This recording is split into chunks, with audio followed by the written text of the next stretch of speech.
그것이 주님의 부름이라면, 주님의 일이라면 중요하지 않은 거예요. 실패든 성공이든 주님이 하신 일이고 나는 그 일 가운데, 그 부르심 가운데 순종하는 게 중요해요. 그러니까 그 일 가운데 자신을 드리고 그 땅을 밟은 것이죠. 아무도 관계는 없는 그 땅, 6년 동안 노예로 살면서 죽음을 수없이 경험했던 그 땅, 실패를 수없이 경험했던 그 땅을 들어갈 수 있었다. 그런데 하나님은 실패도 좋다고 들어갔던 그 땅에서 그는 죽었지만 그의 죽음의 씨앗을 심기으로 300여 명의 교회를 세우시고 그 땅에 불신자가 한 명도 없는 땅, 거룩한 땅을 만들어 놓으신 거잖아요.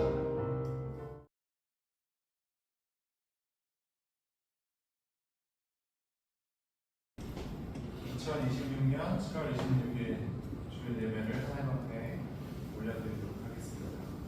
하나님께서 우리에게 주신 사랑과 은혜를 기억하면서 함께 넘치는 주님의 사랑과 찬양하면서 예배가 나아가도록 하겠습니다.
여름 성향부가 2일부터 9월 6일까지 진행되게 되는데 주일 예배 시간에 진행되게 됩니다.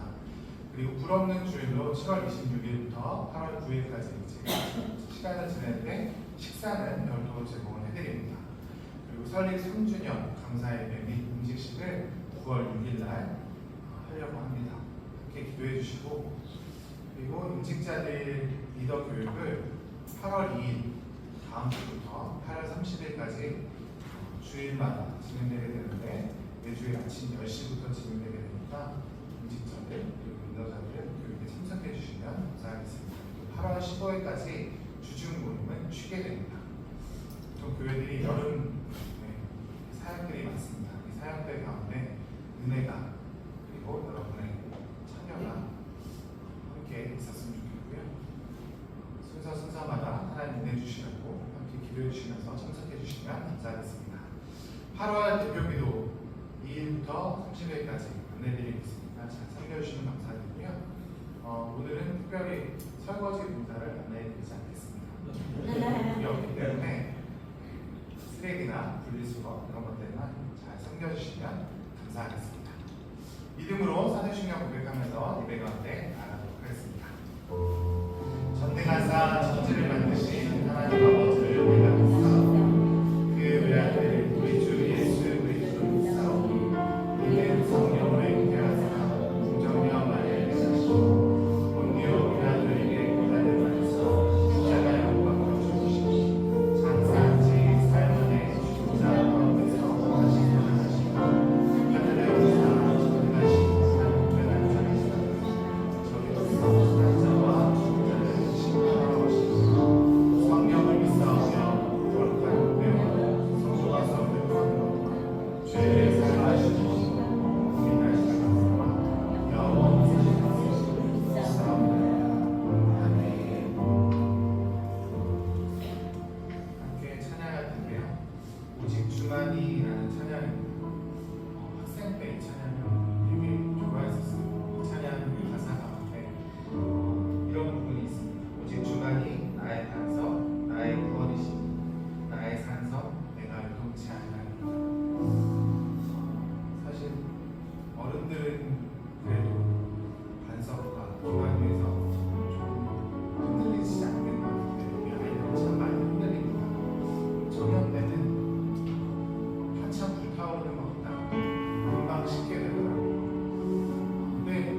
주님만이 아니라 정말 주님이 오실 때까지 그날을 기다리며 매일마다 우리 삶 속에서 주님을 예배하고 찬양하고 하나님을 노래하는 우리들이 될 수 있었으면 좋겠습니다. 하나님은 변치 않고 신실하시며 우리에게 하나님의 은혜와 사랑을 내려주시는 분이십니다.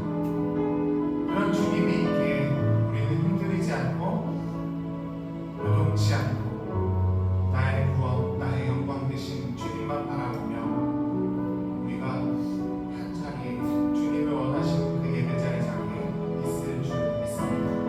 그런 주님께서 오늘도 우리에게 큰 은혜와 사랑의 영광 그리고 예배를 드릴 때 하나님께서 우리와 함께 하시며 풍성한 은혜를 내려주실 줄 믿습니다.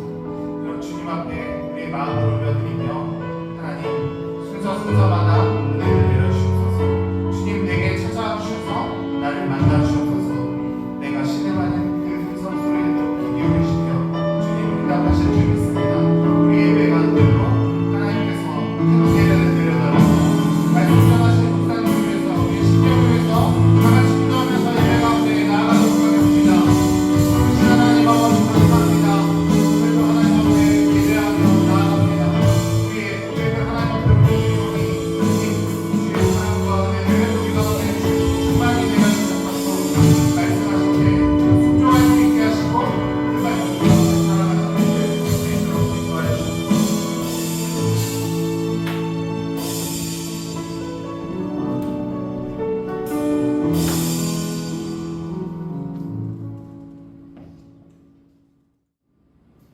근심하는 자 같으나 항상 기뻐하고 가난한 자 같으나 많은 사람이 부유하게 하고 아무것도 없는 자 같으나 모든 것이 가진 자로다.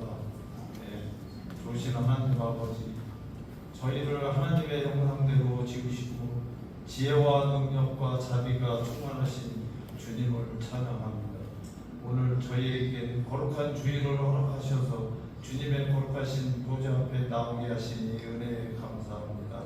주님, 이 거룩한 주일 오전에 주의 사랑과 은혜를 사모하는 간절한 마음으로 주님을 찾아오는 성도님들에게 한량없는 자비를 베풀어 주시옵소서. 한여름 날씨에 무덥고 습한 날씨에 주님 병마와 싸우며 고통을 당하고 있는 성도님을 도와주시며 여러 가지 유혹을 당하는 자들에게 물리칠 수 있는 힘과 용기를 주시옵소서. 주님, 성도님 가정에도 여러 문제와 경제적인 문제로 고민하며 간구하는 성도의 기도를 주께서 들어주시고 친히 응답하여 주시기를 소망합니다. 하나님 아버지, 특별히 저희 교회를 지켜주시옵소서. 주님의 크신 뜻과 섭리가 계셔서 이곳에 저희 교회를 세워주신 것 같습니다. 지금까지 행복한 교회로 이끌어 주시며 주님께서 오병이어 교회를 임하셔서 성령의 역사로 움직이며 생명이 넘치는 교회가 되게 하여 주시옵소서. 하나님 아버지, 저희 목사님에게 함께 하셔서 흠없이 주님의 진리의 말씀을 베풀기에 부족함 없는 능력을 허락하여 주시고 또한 목사님 가정과 건강도 지켜주시고 온전히 몸된 교회와 성도들에 위하여 일하시는데 에너지가 솟아나게 은혜를 주시옵소서. 하나님 아버지, 우리의 인생이 얼마나 가치 있는 삶인지를 깨닫게 하시고 또한 이렇게 귀중한 시간들을 소망과 열정으로 채워가는 성도가 되게 인도하여 주시고 주님, 우리의 인생이 무의미나 무가치 있는 자나 단어는 우리의 공동체에 존재하지 않게 하시며 끊임없이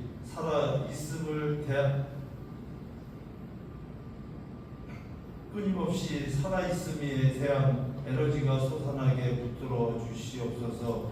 힘과 능력이 근원이 되시는 예수님의 이름으로 기도드리옵나이다.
예수를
오늘 우리들에게 주신 하나님의 말씀은 이사야 6장 7절과 8절입니다. 이사야 6장 7절과 8절.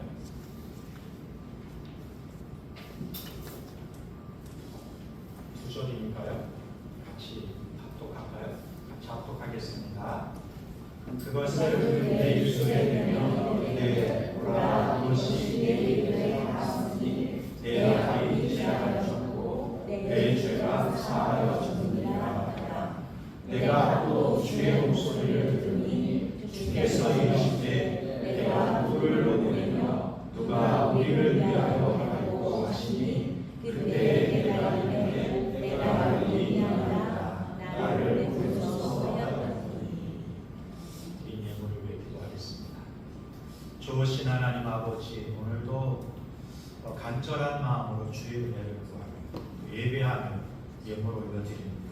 드린 손길들을 기억하시고 인생들마다 가정마다 기업마다 일반적으로 경제가 어려워지고 상황이 어려워지는 상황 상황 가운데 있지만 주의 종들이 주의 은혜 가운데 길을 열게 하시고 먹을 것과 입을 것 때문에 근심하지 않게 하시고 나누고 베풀며 주의 영광을 드러내는 삶을 살아갈 수 있게 하여 주옵소서. 예수님의 이름으로 기도했습니다. 아멘. 네, 저희들이 이사야서를 계속 묵상하는데요.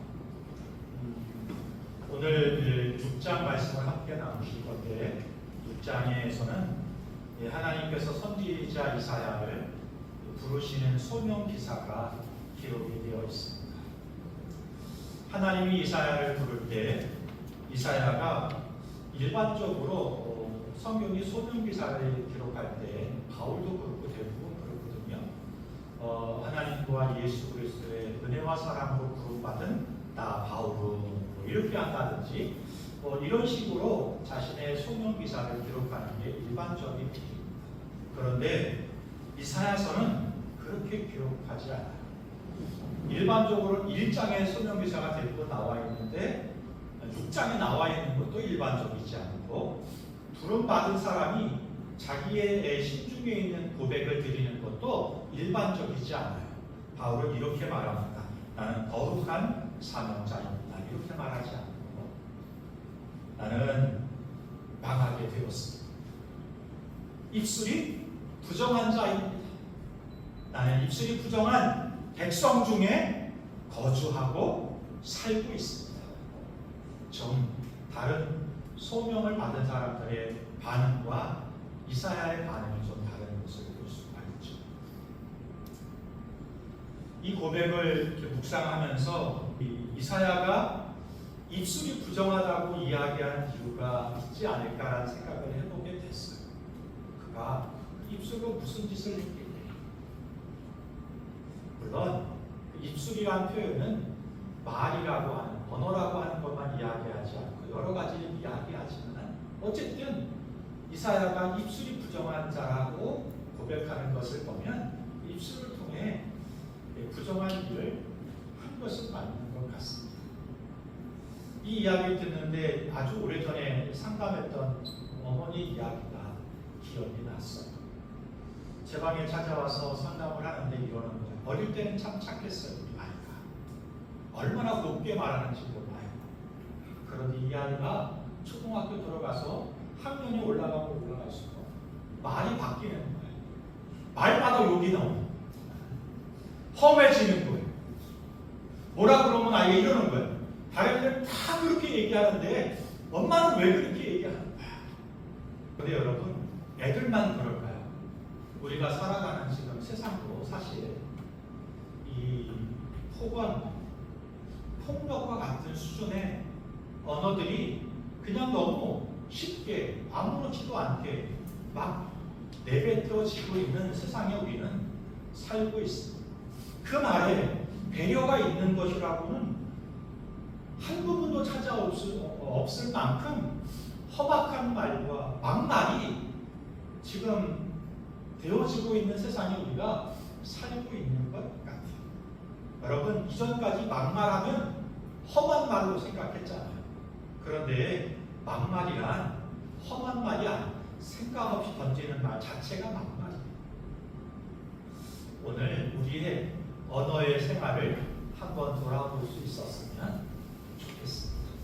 저도 원고를 준비하면서 되도록이면 어떻게 좋은 말, 선한 말, 알아보기 쉬운 말, 여러분에게 부담되지 않는 단어 쓸 수 있을까 고민하고 고민하면서 이렇게 또 컴퓨터에 물어가면서 다르게 표현해줘봐 뭐 이렇게 하면서 손을 빌려서 원고를 작성하고 또 설교를 준비하면서 또 여러분과 얘기할 때 뭐 복잡하게 생각하지는 않지만 그러려고 노력하는 가운데 있습니다. 우리의 삶을 한번 돌아볼 필요가 있지 않을까. 어쨌든 이사야는 자기만 부정한 사람, 입술이 부정한 사람이다라고 말하지 않고 나는 입술이 부정한 백성 중에 거주하고 있습니다. 우리가 살아가는 세상이 그렇다고 하는 것을 말하는 것을 보고 있거든요. 우리가 살아가는 세상도 마찬가지죠. 이게 집단 동조, 언어의 내재화 이렇게 말해요. 우리가 살아가는 세상이 그러니 나는 처음엔 그렇지 않아도 자연스럽게 그 언어가 내 속에 들어와서 내 것이 되고 내 가치가 되는 삶과 언어적인 언행의 삶을 살아갈 수 있게 되었다. 그렇게 살아가 버리게 되었다. 이런 것이죠. 한 번쯤 오늘 나의 말과 삶의 모습을 돌아볼 수 있는 시간이었으면 좋겠습니다. 그렇게 나는 하나님 입술이 부정한 사람입니다. 나는 자격 없는 자입니다. 라고 고백했을 때 우리 하나님은 그래 너 나쁜 놈이지 그리고는 내치시는 게 아니고 우리 하나님이 사람을 어떻게 쓰시는가 부르시는가 이사야 6장을 통해서 함께 배울 수 있었으면 좋겠어요. 하나님은 자격 없다고 하는 이사야를 거룩한 사람을 만드시고 또 숯불을 대셔서 온전케 하시고 새롭게 하셔서 하나님이 하나님의 사람으로 부르시고 또 함께 동역해 가시는 것을 볼 수 있어요. 저희 6월달에 한 분의 주의 종을 임직하고 안수하여 세우게 됩니다. 그리고 그 이전에 누군가는 세워졌고 누군가는 기계를 이렇게 배워가는 중에 있습니다. 하나님이 어떤 사람을 부르시는가 잘 보십시오. 완전한 사람을, 완벽한 사람을 부르지 않으세요. 세상은 스펙 좋은 사람을 고르고 능력 있는 사람을 고르고 그렇지만 우리 하나님은 완벽하다는 사람을 부르는 게 아니라 하나님 앞에 겸손, 하나님 저는 부정한 사람, 부족한 자입니다.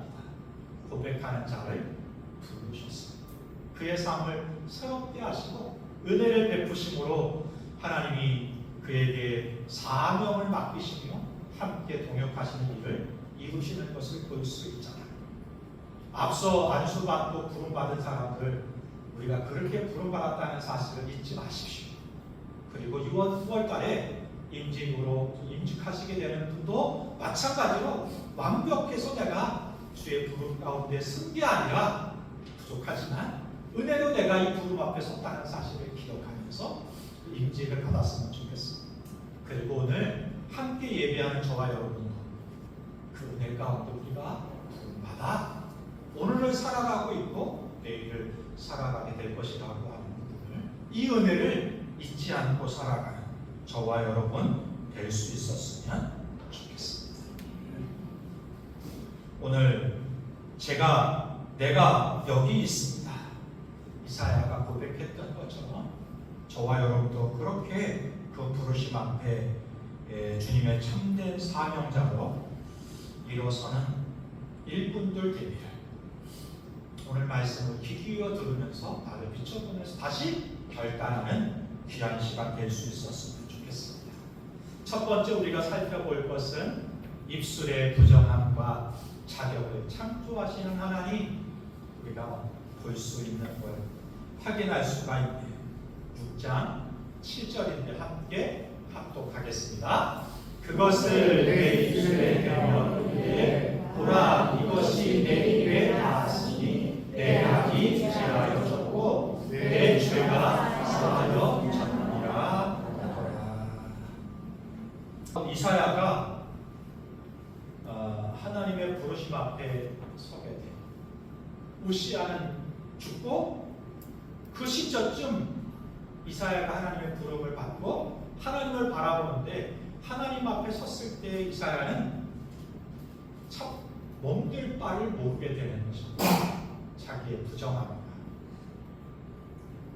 악함을 이사야가 보게 되는 것이죠. 그래서 고백하는 거예요. 하나님, 저는 입술이 부정한 사람입니다.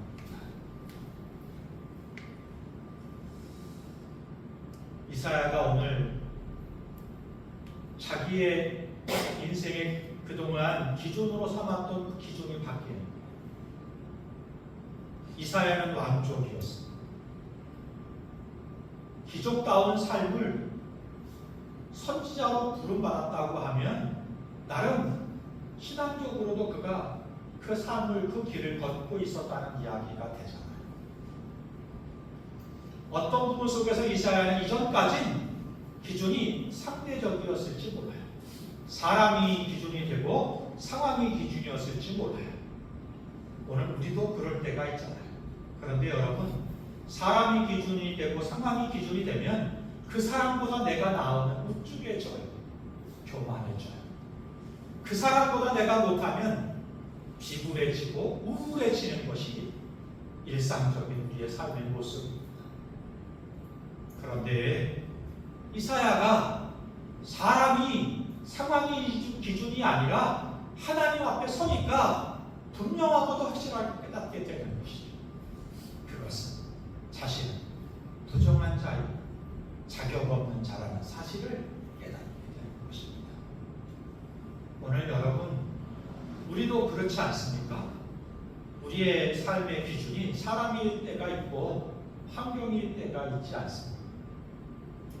그래서 환경이 좋아지면 기뻐하고 즐거워하다가 환경이 생각대로 이루어지지 않고 열리지 않으면 우울해지고 비참해지고 참담해지는 그런 상황 가운데 빠지고 있지는 않습니다.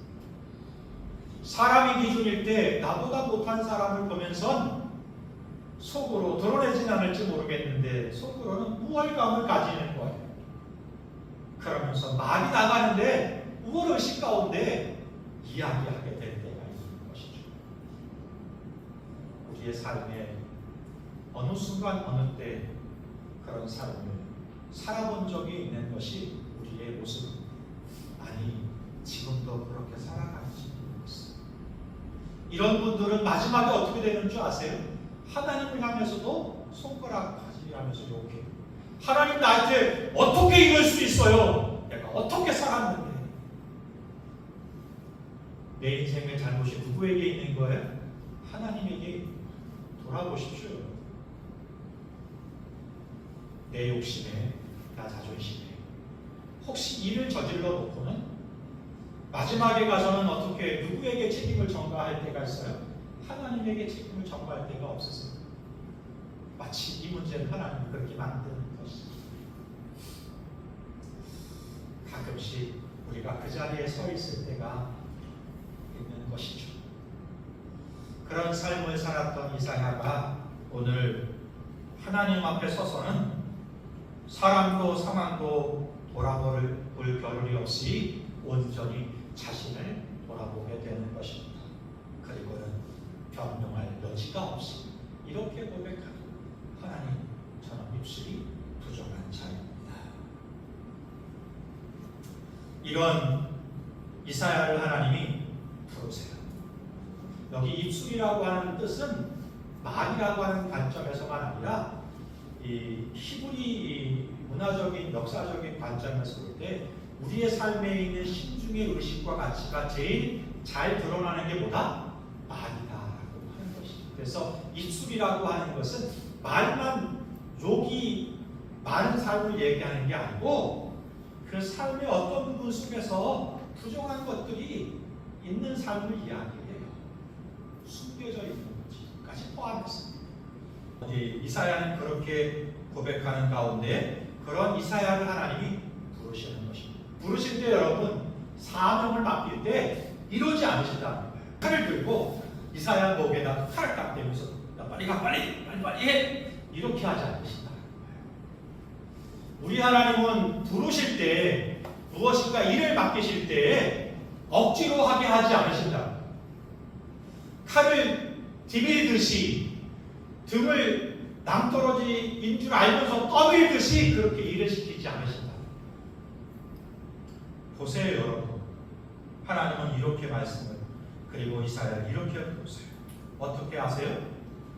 숯을 갖다가 스랍을 통해서, 천사를 통해 하늘 제단에서 핀 숯을 가지고 이사야 입을 이렇게 지키는 것이 됩니다.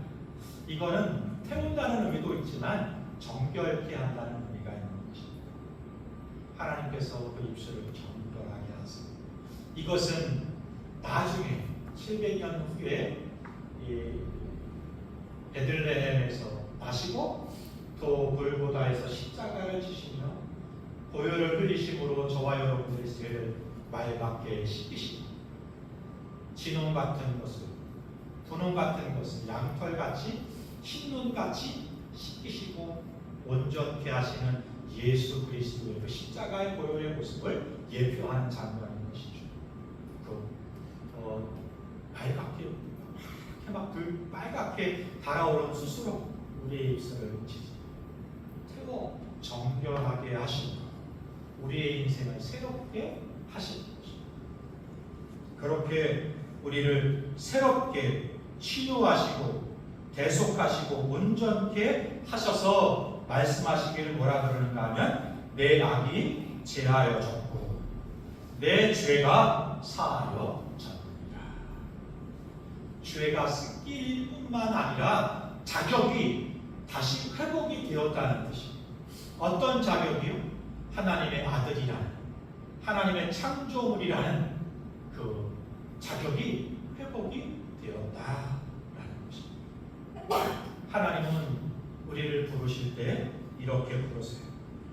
우리의 목에 칼을 대시면서 할 수 없는 일을 막 시키시는 게 아니라 우리의 입술을 지키시고 정결케 하시고 보혈의 피로 깨끗게 하시고 죄를 없애실 뿐만 아니라 우리의 자격을 회복시키심으로 일하게 하신다라고 말씀하시는 것이죠. 많은 성도들이 많은 교회에 있는 리더들이 사역할 때요 내 열심과 내 능력으로 하시려고 할 때가 있습니다. 그래서 결국은 지쳐버리거나 번아웃되는 경우를 많이 경험하게 됩니다. 반대로 나는 능력이 없습니다.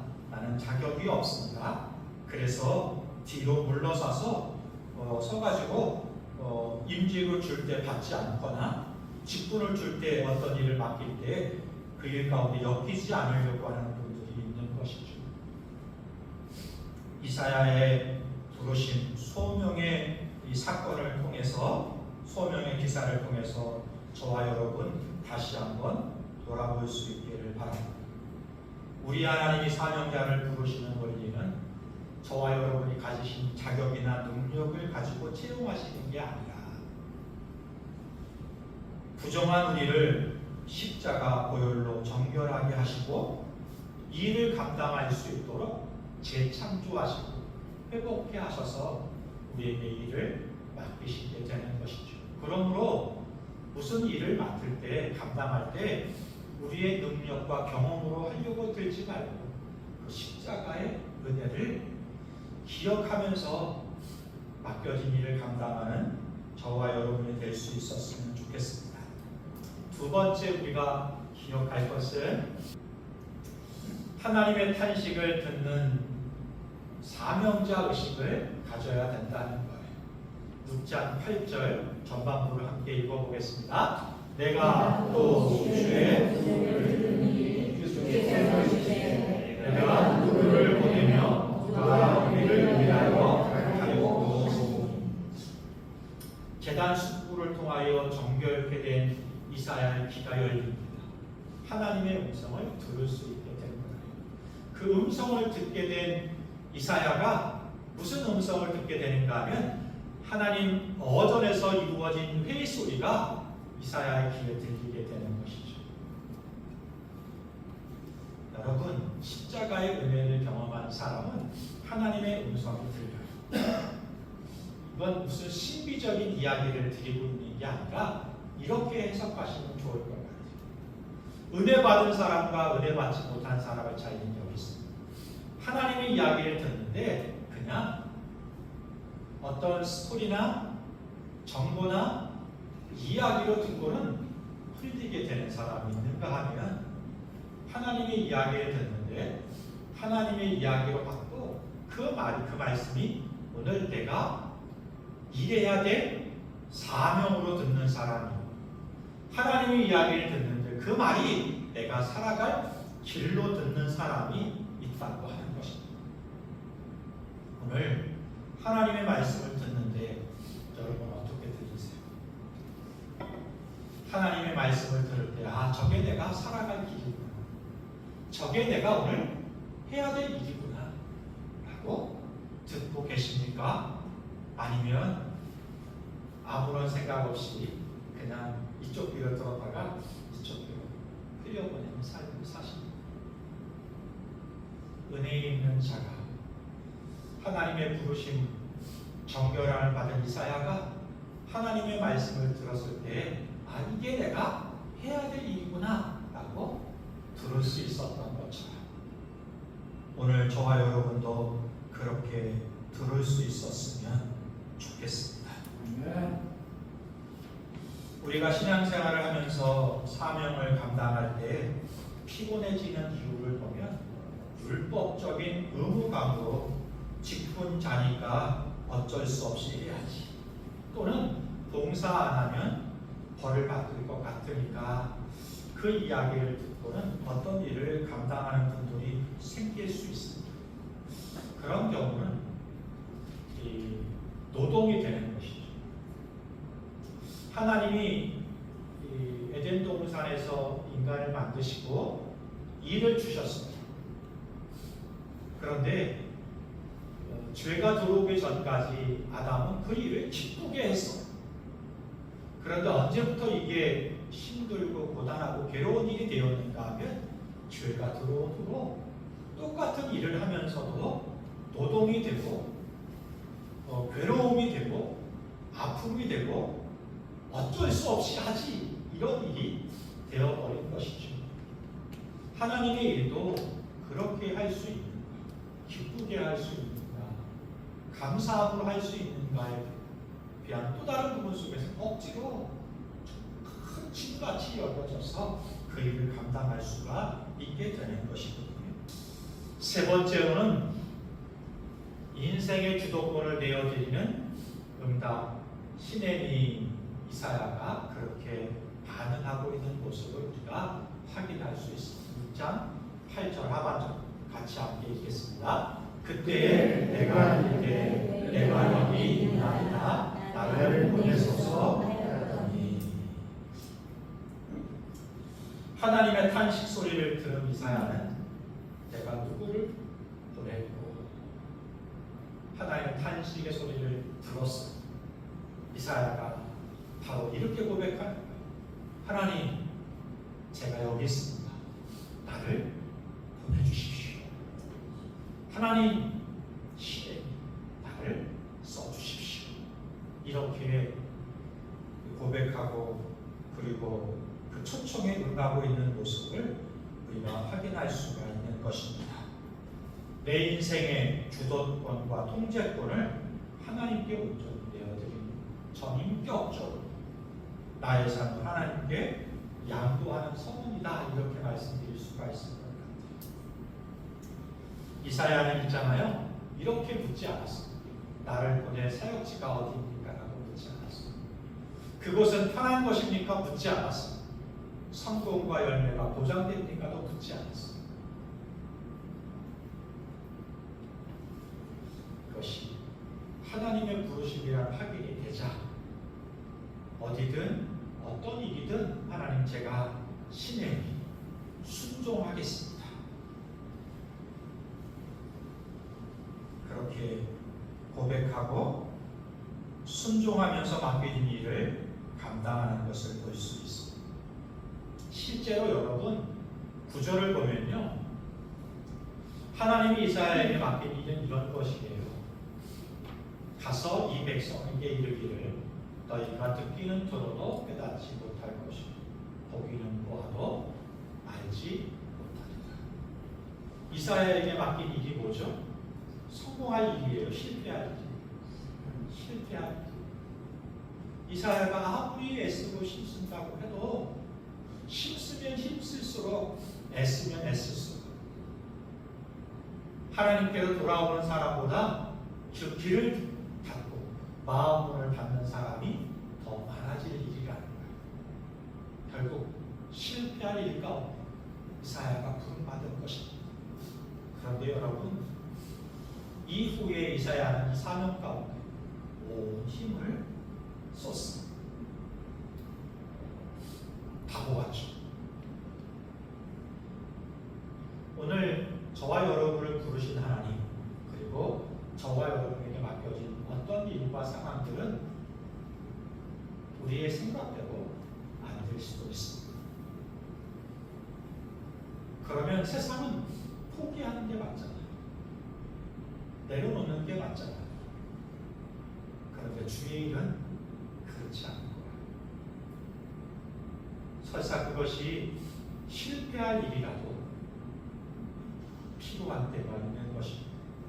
그래서 하나님 그 일을 우리에게 맡기실 때도 있어요. 그러므로 저와 여러분도 오늘 신겨운 결단을 할 수 있었으면 좋겠습니다. 소망은 잘 될 일을 하나님 우리에게 주셨으면 좋겠다. 그런 소망이 있죠. 어떤 일은 안 될 일이. 그러나 그 일을 통해 내가 배우고 누군가가 배우게 될 것입니다. 누군가에게 꼭 필요한 일. 하나님의 역사 가운데는 꼭 필요한 한 자락이 될 거예요. 그래서 여러분에게 맡긴 일도 여러분에게 생긴 상황도 있을 수 있을 것 같습니다. 그때 그럼에도 불구하고 하나님 주님의 뜻을 따르며 이루어가는 종이 되게 하옵소서. 결단과 순종의 삶을 살아갈 수 있는 우리는 할 수 없지만 주의 은혜로 그 일을 감당할 수 있게 달라고 기도하는 저와 여러분이 되어야 하겠습니다. 말씀을 마칠까 하는데요. 말씀을 준비하다가 아주 오래전에 읽었던 들춰봤던 책 한 자락이 생각이 났어요. 토마스 카일이라는 사람이 쓴 책인데요. 아일랜드인들은 어떻게 문명을 구했는가라는 책. 저 책에 보면 이 성 패트릭이라는 신부 이야기가 기록이 됩니다. 지금도 유럽에서는 3월 17일인가요? 성 패트릭의 날 이래가지고 공휴일은 아니지만 국경일로 지내는 나라들이 많아요. 이 패트릭이라는 사람은 어릴 때 바이킹이라고 하잖아요.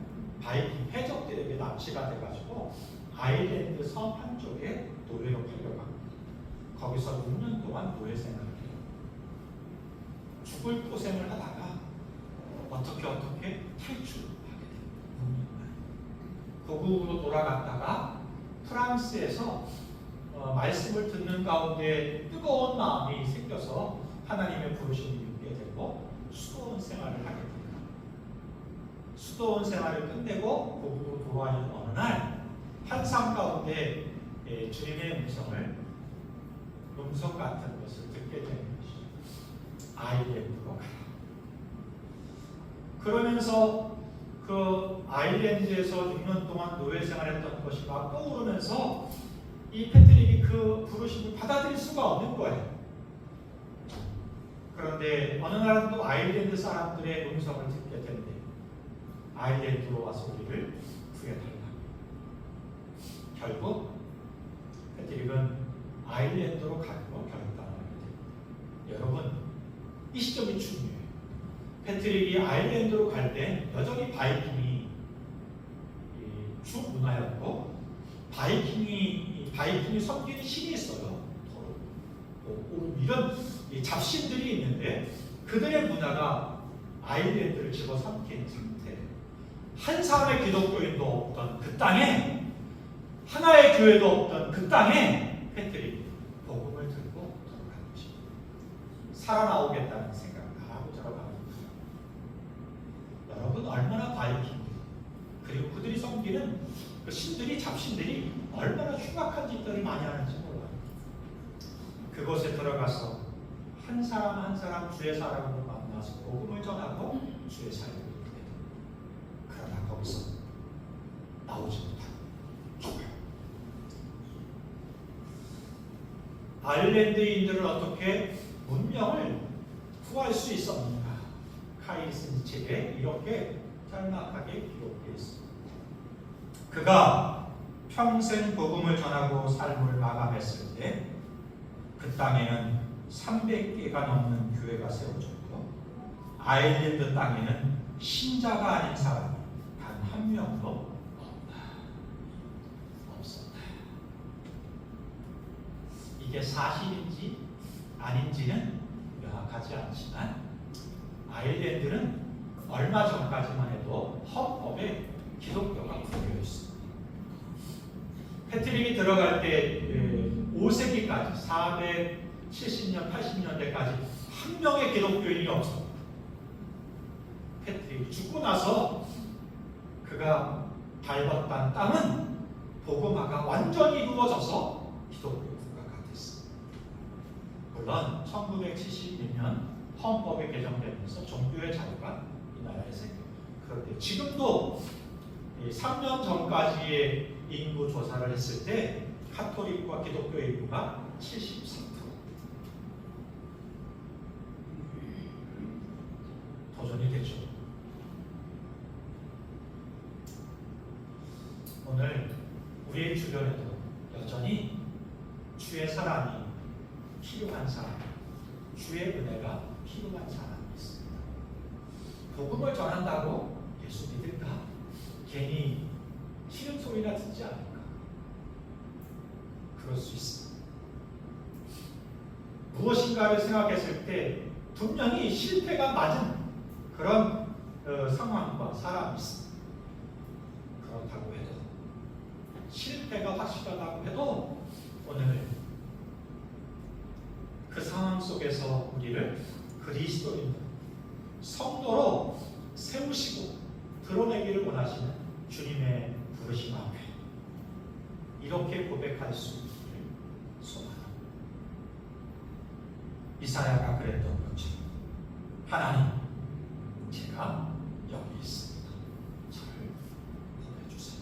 저를 사용해 주세요. 신령이 할 수 있는 믿음의 사명자, 소명자들이 되어서 주의 역사를 주님의 마음을 흡족하게 하고 이루어갈 수 있는 제가 되고 여러분이 되고 우리 공동체가 될 수 있었으면 좋겠습니다. 아멘. 함께 그런 마음으로 찬양을 하시고 찬양팀 앞으로 나와주시고요. 감당할 수 있는 힘을 주시고 은혜를 주시는 것이고 그리고 우리와 그를 함께 하시는 것이고 그러므로 여러분 실패, 성공 이거 중요하지 않다는 거예요. 패트릭이 성공만을 바라보면서 살았던 사람이라면 실패할 것이 뻔한 아무도 복음을 듣지 않을 것 같은 상황 속에 들어가겠어요? 안 들어갔을 거예요. 그런데 패트릭은 주의 은혜를 경험한 그 사람은 성공하는 삶과 실패하는 삶이 중요하지 않은 거예요. 그것이 주님의 부름이라면, 주님의 일이라면 중요하지 않은 거예요. 실패든 성공이든 주님이 하신 일이고 나는 그 일 가운데, 그 부르심 가운데 순종하는 게 중요해요. 그러니까 그 일 가운데 자신을 드리고 그 땅을 밟은 것이죠. 아무도 관계는 없는 그 땅, 6년 동안 노예로 살면서 죽음을 수없이 경험했던 그 땅, 실패를 수없이 경험했던 그 땅을 들어갈 수 있었다. 그런데 하나님은 실패도 좋다고 들어갔던 그 땅에서 그는 죽었지만 그의 죽음의 씨앗을 심기로 300여 명의 넘는 교회를 세우시고 그 땅에 불신자가 한 명도 없는 땅, 거룩한 땅을 만들어 놓으신 거잖아요. 지금 인구 중에 70%가 넘는 사람, 예수 믿는 사람으로 살아요. 그 땅을 만드신 거잖아요. 오늘 하나님 우리를 부르시고 그 부르심 앞에 그 부르실 때에 실패를 두려워하지 마시고 성공만 바라보지 말고 그 부르심 앞에 그 사랑 앞에 그 은혜 앞에 나를 내어주소서. 하나님 나를 사용해 주세요. 이 교회의 부흥 가운데 나를 사용해 주세요. 이 교회의 부족한 부분을 채우는 일에 나를 써주세요. 하나님 우리 가정과 우리의 기업과 우리의 만남과 관계 속에서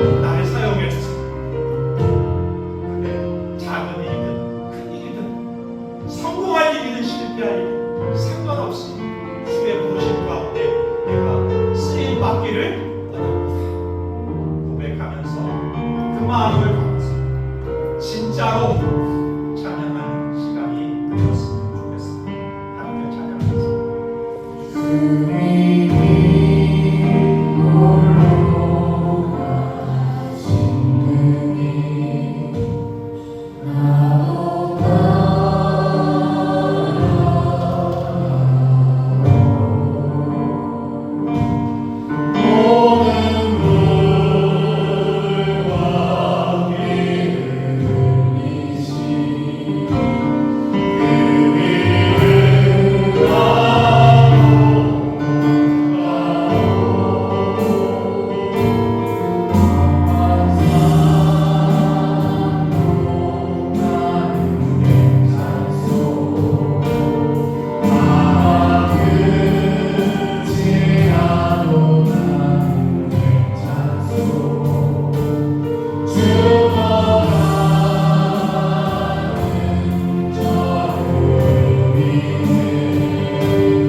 사람일 때가 있었습니다.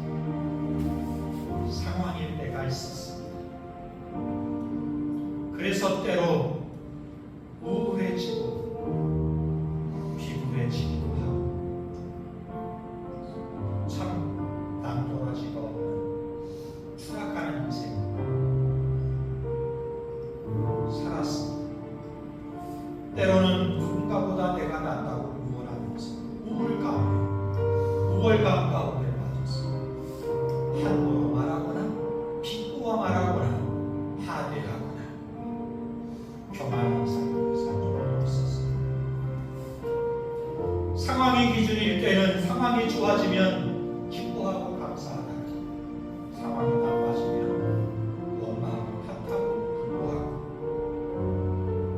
주님 돌아보면 이사야가 내가 부정한 자였고 자격 없는 자였습니다. 우리를 불쌍히 여겨 주옵소서.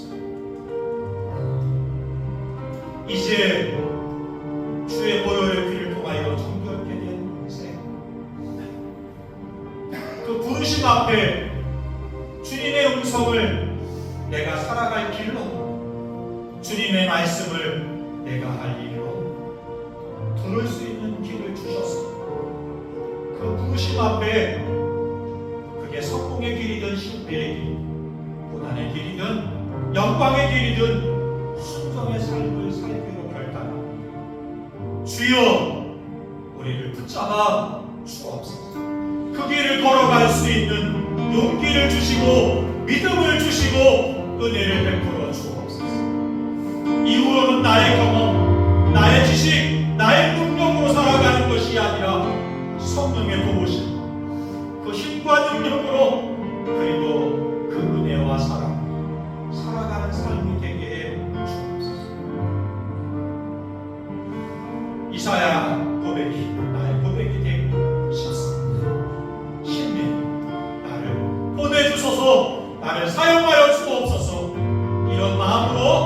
함께 기도하겠습니다.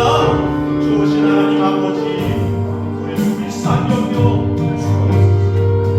우리의 교만을, 우리의 비겁을, 우리의 우물을, 우리의 낮아짐을 치유하여 주시고 회복시켜 주시고, 그리하여 하나님 그를 길을 주시고, 주의 음성을 들었을 때, 주의 말씀을 들었을 때 내가 살아가 있으리라, 내게 주신 일이라고 생각하고 그 부르심 앞에 힘내리. 주여, 내가 여기 있습니다. 나를 보내주십시오. 나의 이 교회를 위하여, 나의 가정을 위하여, 나의 사람과의 관계와 이웃을 위하여 주여, 나를 보내주시고 사용하여 주시고, 고백할 수 있는 내게 해주시기를 바랍니다. 주님, 우리를 사용하여 주시고 우리를 붙잡아 이 가운데 쓰임받을 수 있는 대로 역사하여 주시기를 간절히 기도합니다. 아버지, 함께하여 주옵소서. 주님의 말씀을 들을 때 그 말씀이 내가 살아갈 길로, 내가 해야 할 일로 들을 수 있는 사명자가 되게 하여 주옵소서.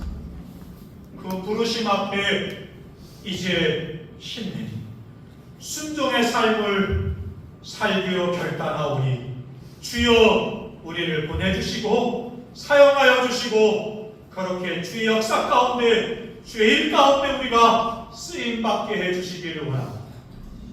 이 교회의 부흥 가운데, 이 교회의 쓰임 가운데 내가 있게 하시고 우리가 있게 하여 주옵소서.